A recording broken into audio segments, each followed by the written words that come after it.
Bonjour, je suis Marianne de Ludistry et je vais vous présenter le jeu City Chase.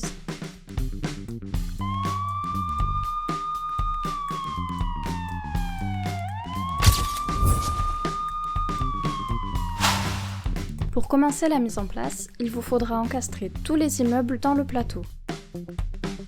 Au niveau du matériel, vous aurez la voiture qui sera jouée par le voleur de voiture et les 3 hélicoptères de police. À 2 joueurs, il y aura un voleur et un joueur qui va prendre les 3 hélicoptères et faire jouer les 3. À 3 joueurs, les 2 joueurs qui incarneront la police vont devoir se mettre d'accord sur les actions à effectuer pour les 3 hélicoptères.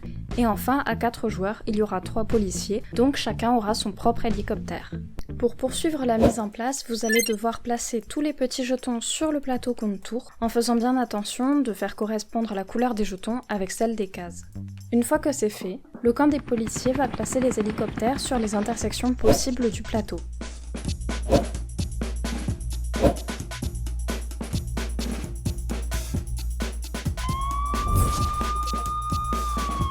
Les hélicoptères se déplaceront d'intersection en intersection, mais la voiture se déplacera d'immeuble en immeuble. Le but du voleur est de réussir à rester caché pendant les 12 tours qui constituent la partie, alors que la police devra arrêter le voleur avant le 12e tour pour remporter la partie. Pour commencer la partie, le voleur doit décider sous quel immeuble il va se cacher. Chaque tour se décompose en 2 phases. Il y a la phase du voleur pendant laquelle il va déplacer sa voiture et rajouter une trace sous l'immeuble sous lequel il se cache, et la phase de la police, durant laquelle les hélicoptères vont devoir chacun soit se déplacer, soit fouiller l'un des 4 immeubles qui l'entourent. C'est très important pour le voleur de réussir à bien se positionner, parce qu'il ne pourra pas revenir sur ses pas lors de ses déplacements. Du coup, il ne faudrait pas qu'il se retrouve bloqué lui-même.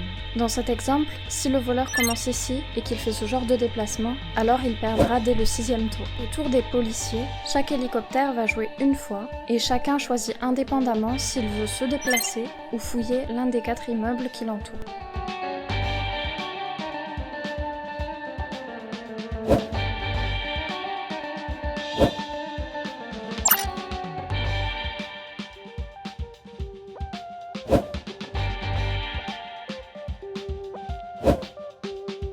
Une fois que le voleur et tous les hélicoptères ont joué, on va entamer un nouveau tour. On commence toujours par la phase voleur, durant laquelle la police devra fermer les yeux pendant que le voleur déplace sa voiture et s'empare d'une nouvelle trace pour la cacher avec sa voiture. L'idée, c'est que les policiers vont pouvoir retrouver le voleur en pistant les traces qu'il laisse derrière lui.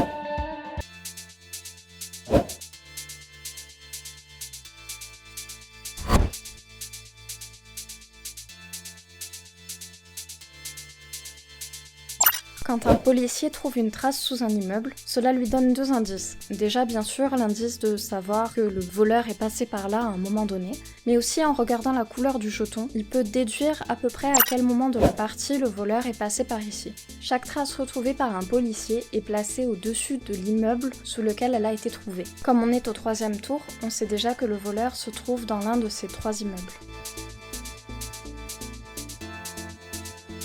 On continue un peu la partie.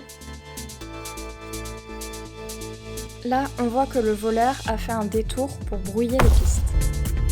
Maintenant, les hélicoptères de police savent qu'il n'y a que 2 immeubles parmi lesquels ils peuvent trouver la trace numéro 6 et alors déduire la position de la voiture. Comme ils ont trouvé l'indice du tour numéro 6, alors ils savent qu'il n'y a qu'une seule destination possible où la voiture pourrait se cacher. Les policiers auront donc gagné au bout du 7e tour. Si ce jeu d'enquête vous a plu, il sort le 29 août 2022.